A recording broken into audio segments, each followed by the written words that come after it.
तो चांद के सफर पर निकला चंद्रयान 3 33 दिन का सफर पूरा कर चुका है और आज एक बेहद अहम पड़ाव वो पूरा करने जा रहा है जब प्रोपल्शन मॉड्यूल से लैंडर अलग होगा। लेकिन किस तरीके से इसका पूरा ये सफर रहा वो हम आपको इन 4 तस्वीरों के जरिए समझा रहे हैं। 14 जुलाई 2023 को 2:35 का वो वक्त था जब श्रीहरिकोटा से चंद्रयान 3 की लॉन्चिंग हुई। ये बड़ा सा विशालकाय 643 टन का जो रॉकेट है वो रवाना हुआ था, लेकिन अब जब चंद्रमा पर विक्रम लैंडर उतरेगा तो उसका वजन होगा महज 1738 किलोग्राम का। 5 अगस्त को इसने एक महत्वपूर्ण पड़ाव पार किया था जब चंद्रमा की कक्षा में यह पहुंचा था और 17 अगस्त यानी आज के दिन प्रोपल्शन मॉड्यूल से विक्रम लैंडर अलग हो जाएगा और 23 अगस्त की वो तारीख जब विक्रम लैंडर चंद्रमा की सतह पर उतरेगा और साथ ही भारत का तिरंगा भी इस विक्रम लैंडर के जरिए पहुंचेगा। लेकिन आपको तस्वीरों के जरिए जरा समझाते हैं कि आज क्या होने वाला है और क्यों यह बेहद अहम है चंद्रयान 3 के इस सफर के लिहाज से। क्योंकि आज प्रोपल्शन मॉड्यूल अलग होगा, महज आधे घंटे का वक्त बचा है जब प्रोपल्शन मॉड्यूल से ये अलग होगा और प्रोपल्शन मॉड्यूल से अलग होने के बाद जब इसकी डीबूस्टिंग के फेजेस शुरू होंगे तो ये देखिए ये प्रोपल्शन मॉड्यूल ये चंद्रमा के इर्द गिर्द चक्कर काट रहा होगा, लेकिन ये विक्रम लैंडर उतरने की प्रक्रिया शुरू करेगा और कुछ इस तरीके से इसके रॉकेट्स फायर होंगे और ये रॉकेट्स चंद्रमा की सतह तक इसकी सॉफ्ट लैंडिंग यानी इंपैक्ट ना हो, ये यहां सॉफ्ट लैंडिंग से उतर सके चंद्रमा की सतह पर, इसलिए ये जो प्रक्रिया है ये पूरी की जाएगी। एक बार फिर आपको समझाते हैं। देखिए ये यहां से प्रोपल्शन मॉड्यूल अलग होगा महज कुछ ही मिनटों के बाद और उसके बाद ये जो चंद्रयान 3 से अब चंद्रयान 3 जब बचा है वो केवल विक्रम लैंडर कहलाएगा क्योंकि इसी के अंदर वो प्रज्ञान रोवर है जिसे लैंडिंग करनी है और लैंडिंग से पहले कुछ इस तरीके से इसका ओरिएंटेशन चेंज किया जाएगा, उसके बाद रॉकेट्स फायर किए जाएंगे और ये धीरे धीरे उतरेगा और देखिए ये सॉफ्ट लैंडिंग होगी और इस सॉफ्ट लैंडिंग को अंजाम देने के लिए जो बेहद महत्वपूर्ण चीजें हैं वो होंगी इसके अंदर। त्यागी जी मैं चाहूंगा कि आप आए जरा, वरिष्ठ वैज्ञानिक हैं हमारे साथ में बीके त्यागी जी इससे समझने की कोशिश करेंगे कि आखिर ये जो प्रक्रिया हो रही है ये क्या प्रक्रिया है, इसके अंदर क्यों इतना कॉम्प्लेक्स होगा ये तमाम चीजें। सर ये जो सेपरेशन मॉड्यूल हमने देखा, जो सेपरेशन होना है यानी अब कुछ देर बाद प्रोपल्शन मॉड्यूल अलग हो जाएगा और उसके बाद में जो विक्रम लैंडर है यहां जो सेपरेशन हो रहा है इसके बाद क्या क्या प्रक्रिया हो रही है। देखिए ये अब ये 2 यूनिट हो गए, दोनों का काम अलग अलग है। हमारा जो प्रोपल्शन मॉड्यूल है उसको भी एक काम दिया गया है, वो अपने उसके पास भी पेलोड है, वो अपना काम करेगा, वो उधर सर्कल में उस ऑर्बिट में घूमता रहेगा। यानी ये प्रोपल्शन मॉड्यूल सिर्फ चंद्रमा के इर्द गिर्द चक्कर लगाता रहेगा जैसे हमारा ऑर्बिटर था उसी तरीके का काम, क्योंकि ये हमारे यहाँ पर जो यहाँ चंद्रमा से पृथ्वी की फोटोग्राफी करेगा और फोटोग्राफी उस यानी आज के बाद जो चंद्रमा की सतह से तस्वीर कुछ इस तरीके की नजर आएगी, प्रोपल्शन मॉड्यूल भी और विक्रम लैंडर भी और फिर विक्रम लैंडर को क्योंकि हमें चंद्रमा पे उतारना है तो इसका ओरिएंटेशन चेंज होगा और जब ये उसके ग्रेविटेशनल पुल में आ जाएगा तो धीरे धीरे इसकी स्पीड हमें कम करनी पड़ेगी क्योंकि ग्रेविटी का एक अपना फोर्स है और अगर ये उसको हम इसकी स्पीड को अगर हम कम नहीं करेंगे तो ये जो लैंडिंग जो होगी वो सॉफ्ट नहीं होगी, वो कहते हैं ना धड़ाम से आके गिरेगा। तो वो उस तरह का जो गिरना है उसको हमें कंट्रोल करना है, वो स्पीड से कंट्रोल होगा। तो इसमें हम देखते हैं कि जो डी बूस्ट यानी यही जो शॉक एब्जॉर्बर्स हैं ये इसीलिए यहां पर लगा है जब इंपैक्ट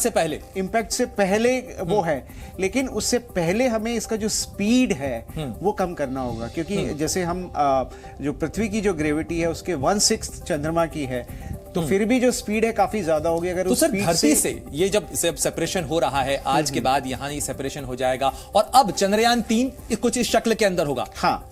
और यहाँ चक्कर काटने के बाद हम देखेंगे कि ये इसका ओरिएंटेशन चेंज होगा और ये फिर मून की सतह पे मतलब ये ऐसे हो जाएगा जो इसके कहीं की जो पैर हैं नीचे आ जाएंगे क्योंकि एक पैराशूट की तरह आप देखेंगे ना कि ये नीचे आएगा। अब क्योंकि यहाँ पे जो मेन इसे फ्रीज करिएगा जी। सर ये कुछ इस तरीके से आप बता रहे हैं। बिल्कुल इसकी सिचुएशन ये हो जाएगी और ये जो आप देख रहे हैं ये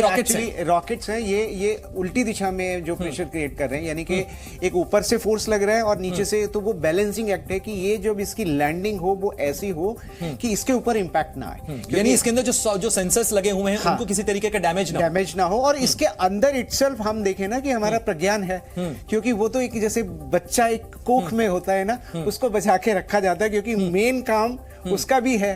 तो ये हमारा जो लैंडर है ये हमारी टेक्नोलॉजिकल कैपेबिलिटी प्रूव कर रहा है और उसके अंदर जो प्रज्ञान है वो हमारे जो साइंटिफिक एक्सपेरिमेंट है जी वो करेगा। तो दोनों का बड़ा इंपॉर्टेंस है। सर धरती से करीब 3,86,000 किलोमीटर से ज्यादा की दूरी होगी जब ये लैंडिंग कर रहा होगा।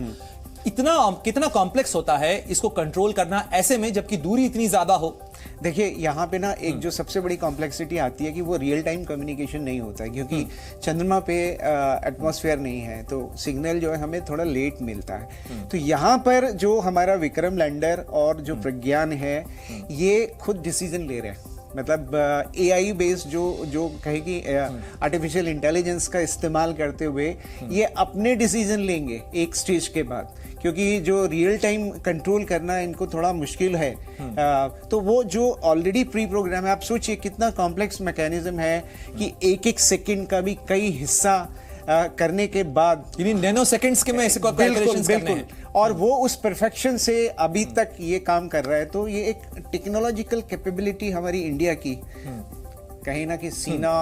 चौड़ा हो रहा है। और तो कुछ इस तरीके से सर इसके आगे का जो सफर है हाँ। जो अभी इस फॉर्म में है, यहां से ये सेपरेशन हो गया, यानी दोनों चीजें अलग हो गई, और उसके बाद ये ऑर्बिट में इस तरीके से फिलहाल यहां से आप कह रहे हैं कि यहां से दोनों अलग अलग होंगे। हाँ, जो अभी हमारा जो 100 by 100 वाला जो सर्कुलर ऑर्बिट था उससे ये अब सेपरेट होंगे, और फिर हम देखेंगे कि जो हमारा लैंडर है सर वो अभी जो रॉकेट फायरिंग हुई थी उससे 153 गुणा 163 किलोमीटर का ऑर्बिट था। हाँ। क्या आज के सेपरेशन के बाद में ये 100 किलोमीटर इंटू 100 किलोमीटर के सर्कुलर ऑर्बिट आएगा, विक्रम आएगा, तभी आप देखें ना कि नहीं तो क्या होगा कि ये सीधा चलते जाएगा। तो इसका ओरिएंटेशन परफेक्टली सर्कुलर ऑर्बिट में लाना ऑर्बिट में लाएंगे, और तब हम इसको फिर नीचे आने की कोशिश करेंगे।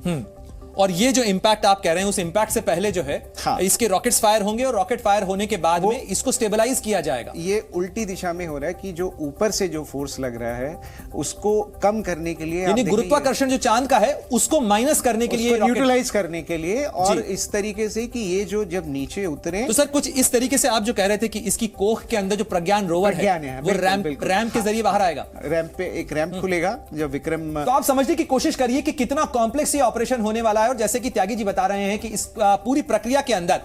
और इस पूरी प्रक्रिया के अंदर बहुत सारे एआई बेस्ड जो कैलकुलेशंस हैं वो इसको करने हैं, यानी ये जो विक्रम लैंडर है वो और प्रज्ञान रोवर, ऐसे बहुत सारे निर्णय हैं, ऐसे बहुत सारे कैलकुलेशंस हैं वो अपने आप करेंगे। और इसीलिए हम कह रहे हैं कि यह भारत की वैज्ञानिक कामयाबी का एक नया पड़ाव होने वाला है, क्योंकि जब इस तरीके से देखिए स्क्रीन पर आप देखिए कि कैसे ये अलग हो रहा है, जो प्रज्ञान रोवर जिसके अंदर है यानी वो विक्रम लैंडर, और उसके साथ साथ जो प्रोपल्शन मॉड्यूल है, और हर किसी का अपना काम है। सचिन भामा जी भी हमारे साथ लगातार जुड़े हुए हैं। सचिन भामा जी,